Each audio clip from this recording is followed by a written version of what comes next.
welcome to the program. I'm John McKee. Today, we'll begin to prepare for cooler temperatures. First, we'll prepare ourselves for this year's hunting season by learning more about the white-tailed deer. Then, take a tour of one of the area's most beautiful state parks. And finally, go fishing on the Ohio River. All this when we return with the Western Pennsylvania Outdoor Guide. In business, image is important. First impressions do make a difference. If your business has a cleaning problem, look to the professionals at Ingram's Cleaning Service. Since 1979, Ingram's Cleaning Service offers customized, consistent quality cleaning services for all types of businesses. Our business is to maintain the image of your business. We offer periodical cleaning schedules, professional workers and supervisors, and of course, follow-up inspections. In business, customer service is important. Ingram's Cleaning Service can be a silent partner in maintaining your image as a high-quality company. For more information, call area code 412-751-7469. We make it our business to help our customers maintain a positive, professional image. If you have a cleaning problem, we are the solution.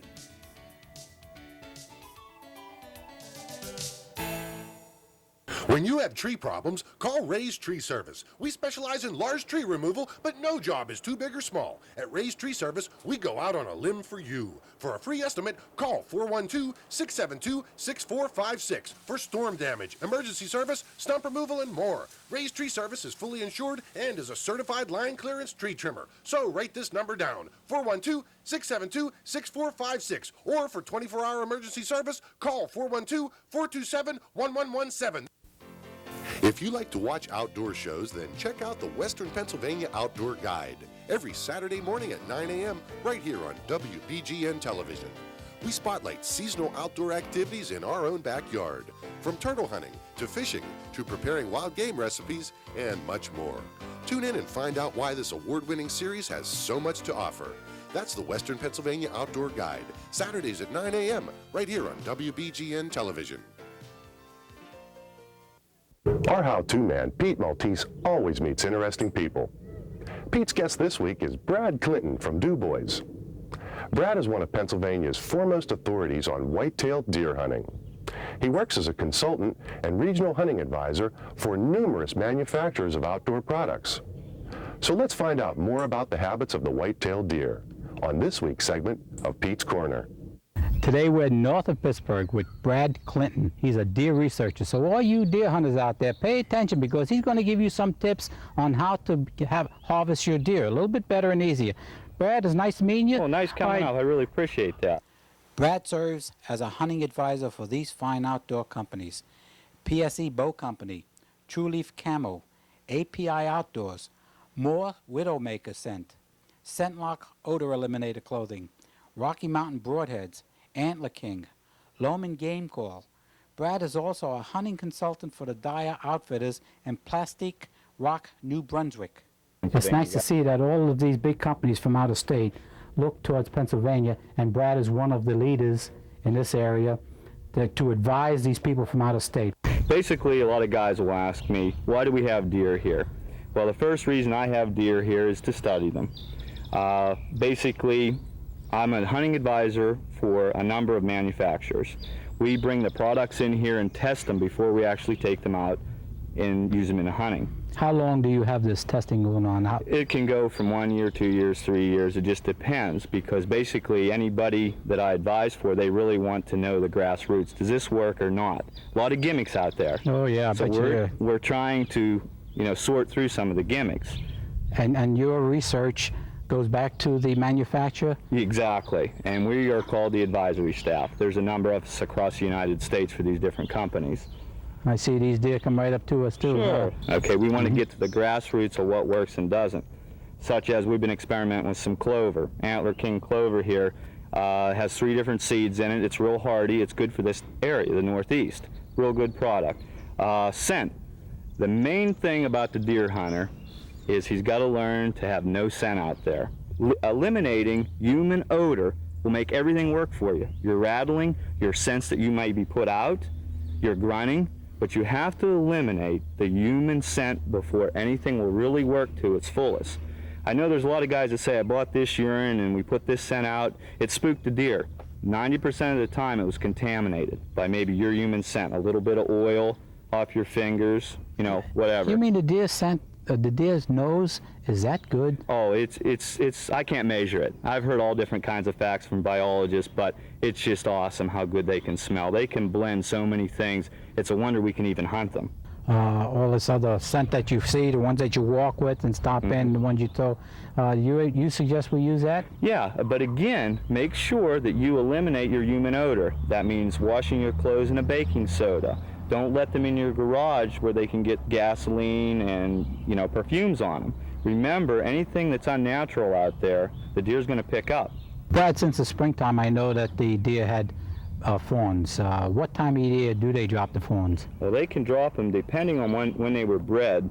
Most of the older deer get bred in November, so they'll have them at 200 days after that. But also, they can be, if they weren't bred successfully that first round, in December they come back in. Then what'll happen, if they haven't been bred then, they can come back in January. Is that right? I didn't know that. So see, you can space them out. Did you ever hear people say, well, I've seen a little fawn in August? You say, oh, how could that be? Well, probably one of the yearling deer got bred late, and that's what happened. And again, one thing I want to tell you about fawns, there's a lot of, I got to back the Game Commission on this. When you see a fawn out there, it might seem like it's abandoned, but don't believe it. I know here even in our pens, basically the doe will leave to go feed and get a rest, and it'll leave that fawn 6 or 8 hours. And don't worry about it. That mother is going to come back. So if you see a little fawn there and it looks helpless and everything, just let it there, because there's a lot to raising a fawn. You can overfeed them. You have to actually make them go to the bathroom. They won't go on their own. So there's a lot of things that you can get in a lot of trouble with if you're not trained on raising a fawn. Well, doesn't the Pennsylvania Game Commission frown upon people picking up? Yes, it's against the law. Yeah, it's against the law. We have a license here to study them and what have you. But yes, that's against the law to have a fawn, only for the fact they're going to do the more damage by picking them up. You might think you're doing them a favor, but you're not. Does the feed that the deer have available to them determine the size of their antlers? Oh, definitely. Feed is everything. These are only 2-year-old bucks, and you can see one might make Pope and Young over here, which is a scoring system. It's for the bows. But yes, feed is everything. Proper nutrition. Deer habitat, we can relate this back out to the woods. There's areas that just will not handle deer population because the feed's not there. You'll never get big racks. That's why some areas have big bucks and some areas have little bucks. Now again, genetics play with that, but mainly nutrition. Nutrition is everything. It's like that's the key. That's the key. Bottom line. Okay. Yeah, I've often noticed that somewhere in the mountains you can get a small buck but good antlers, and you get closer to the city, it seems they get bigger. Right. One thing I want to make clear to guys too. Did you ever hear guys saying in like early September and sometimes late August, they'll say, boy, I seen the bucks already scraping and pawing the ground and there was a rub there. Well, one thing we discovered by having deer pens here is right when the deer are ready to lose their velvet, it starts to dry a little bit, they'll go into a frenzy just for maybe 15 minutes and just rake that stuff all off. And of course the blood comes out, and it's actually hardened bone now, but there's a little thin skin around it. And they'll rake this and paw and just throw stuff everywhere just for about 15 minutes. Then you won't see any more scrapes. And if you ever notice, sometimes people will say, I've seen scrapes already, they must be starting to rot already, which is the breeding time. That's not true. You probably found where a buck has lost its velvet and just went through that little bit of frenzy, which I didn't know. I went for years and basically didn't know what these scrapes were so early in the year. And you learned that through your pens? Yes. Then we took it out to the field and found out, yes, it's true. Now, another thing the buck will do, he'll eat the velvet up. So don't expect to find velvet where you found this place. He'll eat it all up. Oh, yeah? Yeah, so it's pretty interesting. Again, that's how these pens have benefited us as a hunter. Well, that's good. Brad, thanks a lot for showing us these little tidbits that you picked up. And thank you for coming up. After the break, a scenic tour of McCONNELLS Mill. Stay with us. If you're looking for a fishing boat, look no farther. From tournament bass boats to fish and ski boats, we've got them, all powered by Mercury Outboards. Boat Fish Fun Shop, located in Mount Pleasant, specializes in Triton, Ranger, Stroker, and Monarch boats, powered by Mercury and driven by you. Boatfish Fun Shop is a full-service Mercury dealer with computer hookup to Mercury Parts Department for all Mercury, Mariner, and MerCruiser engines. Our factory-certified technicians offer complete service. Stop in to see us in Mount Pleasant or call 724-547-9499. The Turtle Tube Sea Anchor is the only self-collapsing, self-contained sea anchor that is guaranteed not to dry rot or mildew, even when stored wet. All safety-conscious boaters know the benefits of a sea anchor, so check out the Turtle Tube Sea Anchor today. For more information, write to the Turtle Tube Sea Anchor Company at P.O. Box 125, Turtle Creek, Pennsylvania 15145, or call 412-734-1758. Introducing Pete Maltese's Headbreaker Fishing System. The Headbreaker is a patented jig head that offers versatility in jigging or trolling thanks to its two breakaway lower sections. The Headbreaker's design acts as a rudder to stabilize the presentation and brings out the best action of the plastic tail. Each kit contains 10 minis, 5 originals, and 2 huskies. Send check or money order to Pete Maltese and start catching more fish. If excitement is what floats your boat, then check out the 2001 Lund models at Bob Warren Boat Sales. You'll make a splash with your friends and family with a new Lund boat from Bob Warren Boat Sales. We service most major boats, motors, and trailers. For boat show pricing on Lunds year-round, come to Bob Warren Boat Sales, Route 38 Butler.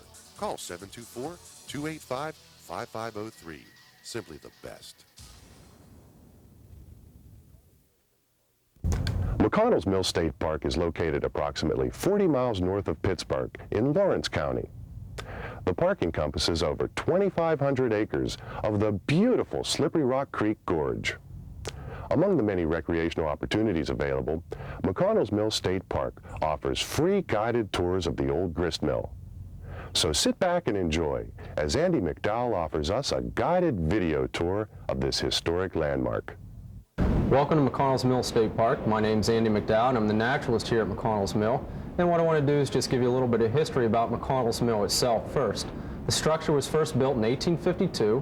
It was built by a man by the name of Daniel Kennedy, who operated this mill for about 15 years. It was struck by lightning and burned down to the ground. He rebuilt it and it was back in operation not long after that. The McCONNELLS didn't buy the mill until the year 1875. Whenever they purchased the mill, one of the first things they did was to gut the entire mill and replace the machinery with newer, updated equipment. By about the mid-1880s, this mill is considered to be one of the best in the country. It was one of the most automated. Elevators and chutes transported the grain automatically to the next machines. The power source originally was a water wheel. It was changed over to a water turbine-powered system around 1885. That, along with the turbulent Slippery Rock Creek, made this mill one of the best in the country for its time. Now, this is a grist mill, of course. It primarily ground 4 different types of products: buckwheat into buckwheat flour, wheat into regular wheat flour, corn into cornmeal, and animal feed, which is a mixture of corn and oats ground up together. Now, for any grain grinding process, there's 3 main steps: a cleaning step, grinding, and a sifting phase. And that goes for any process that occurs in this mill, whether it's wheat, buckwheat, corn, or animal feed. Everything was weighed when it came into the mill. That way the McCONNELLS could figure out how much they were going to charge the farmer to process the grain. This scale can weigh well into the thousands of pounds.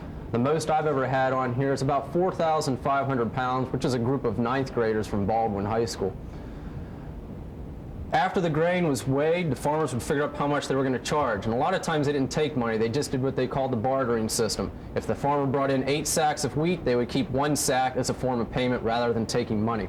The machinery right here beside me is the first machine the wheat goes into after it is weighed upstairs on the scale platform up above. And the grain goes down into this bin.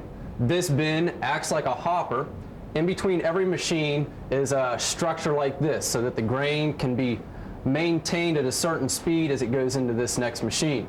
This machine can do 75 to 100 bushels in an hour, but the next machine might only be able to do 50 in an hour. So they have to be able to regulate the grain as it goes in and out of every machine. This machine would just take out bugs, dirt, that kind of stuff that the wheat comes in with from the field, and also pieces of metal. Most of the farm machinery at that time was made out of cast iron, which was very soft, so it does have large magnets inside to remove the metal also.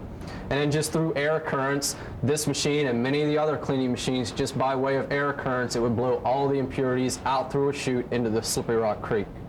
In the early days, when the mill first began to operate, they used stone grinders to do all of the grinding with. A stone grinder has two stones in it, a running stone up on top that spins, on top of a bed stone down below that stays stationary and it doesn't move. And the grain goes in between the two stones, of course, and it gets ground as it comes out. And this is where the phrase rule of thumb originated from. If you've ever heard people say rule of thumb, it came from the milling process. And before they had all the sifting machines like we were talking about earlier, the miller would take a pinch of this as it came out to see if it needed ground a second or a third time. And that's where the phrase rule of thumb came from. And the McConnells did continue to use this stone grinder primarily just for cornmeal. This mill was originally called Forest Mills when the McConnells owned it, and you can see it was owned by Tom McConnell and his son, who is named James. They called it Forest Mills. Full roller refers to the rolling pin machines to do the grinding with.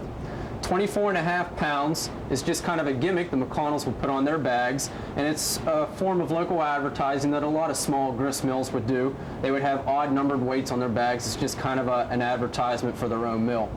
And if you brought in a full sack of wheat into this mill, it should weigh about 150 pounds. Whenever you're done processing it, you should get about 25 pounds out of it. So that's why all the bags are generally around 25 pounds. Over here is a water turbine unit. This is the workhorse of the mill. It is what generates all the power after the water wheel is removed from the outside of the mill. This water turbine in this mill could generate approximately 40 horsepower.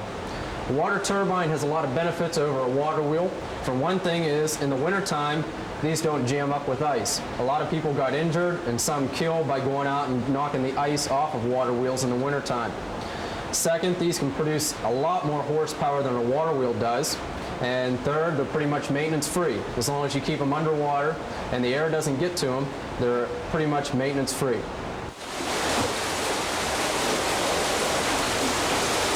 The turbine pit is where all the turbines were located, and back then there were 4 turbine units in operation, and different turbines were used to operate different sections of the mill. The turbine that's in the water now could generate about approximately 35 horsepower. The only thing that is powered off of that turbine unit now are some grain elevators and the stone grinder upstairs.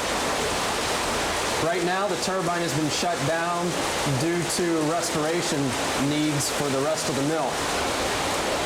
Most of the gearing in the mill is wooden gears. They tried to never run metal against metal when it comes to gears. It was either wood against wood or wood against metal. Back then, the mill was always covered with a real fine flour dust. Flour dust has an explosive tendency to it. So they always tried to run wood against wood or wood against metal. The park is open year-round from 8 a.m. to sunset, 365 days a year. The old mill itself lately has been open starting in April and going through October. Always from Memorial Day to Labor Day, the mill is open 7 days a week from 10:15 to 5:45. After the break, we'll go fishing on the Ohio River. Stay tuned. The Turtle Tube Sea Anchor is the only self-collapsing, self-contained sea anchor that is guaranteed not to dry rot or mildew, even when stored wet. All safety-conscious boaters know the benefits of a sea anchor, so check out the Turtle Tube Sea Anchor today. For more information, write to the Turtle Tube Sea Anchor Company at P.O. Box 125, Turtle Creek, Pennsylvania, 15145, or call 412-734-1758. You're a duck hunter, and duck hunters know you have to go to the ducks. An express boat can get you there, whether it's down the river, across the lake, or through the timber. With its durable, all-welded aluminum hull and plenty of room for your decoys, guns, and other gear, you can depend on your express boat to take you to the ducks. In business, image is important. First impressions do make a difference. If your business has a cleaning problem, look to the professionals at Ingram's Cleaning Service. Since 1979, Ingram's Cleaning Service offers customized, consistent quality cleaning services for all types of businesses. Our business is to maintain the image of your business. We offer periodical cleaning schedules, professional workers and supervisors, and of course, follow-up inspections. In business, customer service is important. Ingram's Cleaning Service can be a silent partner in maintaining your image as a high-quality company. For more information, call area code 412-751-7469.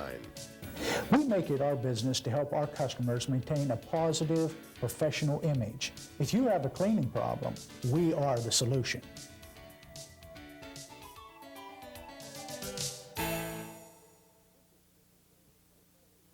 This week's fishing segment starts out in Bridgewater, where Tim Redinger and Glenn Mitchell take our crew fishing on the Ohio River, just below the Dashiell Locks and Dam. There's some big fish in this part of the river, so let's go fishing on the water with Fred. Hi, we're at the Redding Bait Shop here in Bridgewater. We're not going to fish the Beaver River today. Where are we going today, Tim? Now, we're going to head up for the Dashiell Dam up in Leedsdale to fish. We'll just go up, sit back, relax, and see what we can catch. And this will be on the Ohio River. This is on the Ohio River. This is really a long pool on the Ohio River, isn't it? Yeah, it's one of the longest ones on the Ohio River system. We have it right here in Beaver Valley. How far does it go, Tim? Oh, I believe between dam to dam, it's right around 20 miles, if I'm not mistaken. Wow, that is a long stretch of water. How's the fishing in this stretch? Superb. One of the best going. We'll catch everything and anything. I tell you, fellas, have a beautiful, beautiful stretch of river here.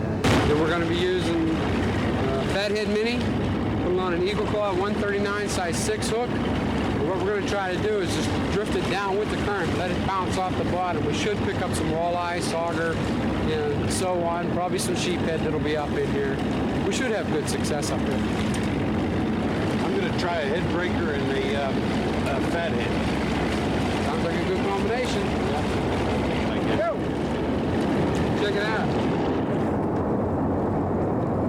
Nice. Yeah. Nice roll out. Nice one. Let's get him here.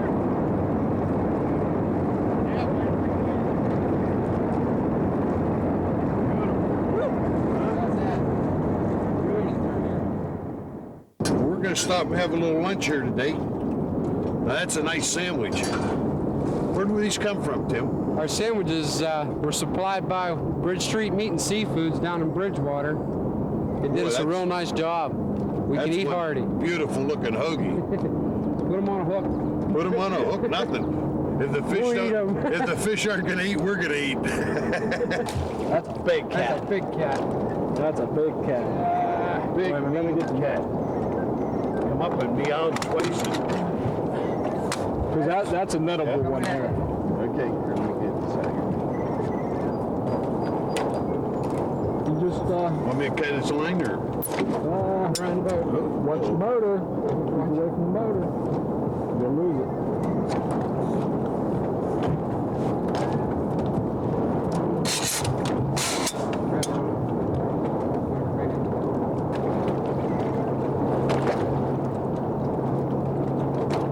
Yeah, I'll tell you what, he's tough.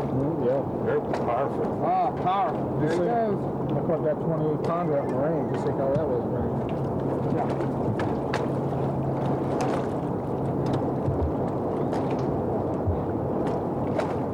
He's under the boat. Okay. Under the boat. Work him though. Just work him back. He'll stay down. Okay. Ready? Get him up. Got it. Nice channel cat. Nice.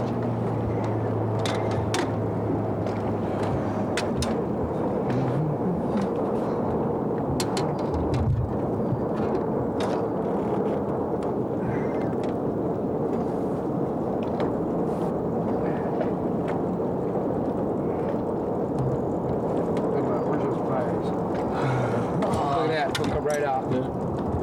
Hook him right out. Pick him up. That's the way you want to unhook them.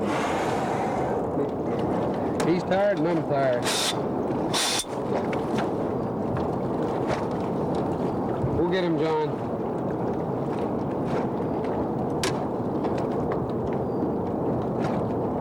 Nice, Channel Cat. Goodbye. Tim, I know you write for the local paper, and I've had the opportunity to read several of your articles. I think you're one terrific writer. Thank you very much. I'd like to say thanks to my editor, Ed Rose. He was the inspiration to me to write. He knew that I had one of the local shops down here, and I was in tune with the fishermen, and what I did, we met, and I write my articles just exactly how your format and show is. It's about everyday people going just locally and fishing, and what you catch is what you catch. Walleye. Walleye.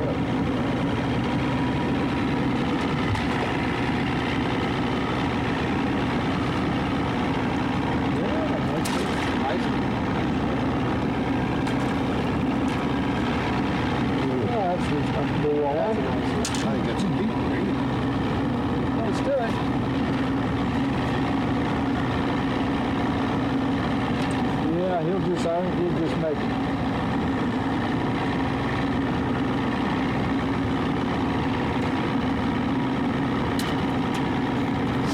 That's a nice walleye. Oh, beautiful. Nice walleye. You want to keep him or? Throw him back a little bit.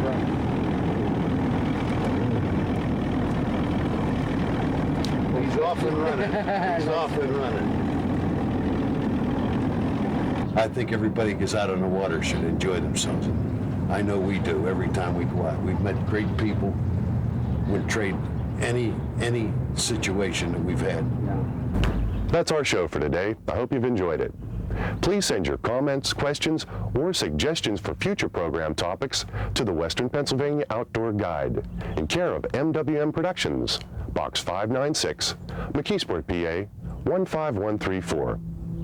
On behalf of the entire staff that's worked to bring you this and every episode of the Western Pennsylvania Outdoor Guide, I'm John McKee. Thanks for joining us.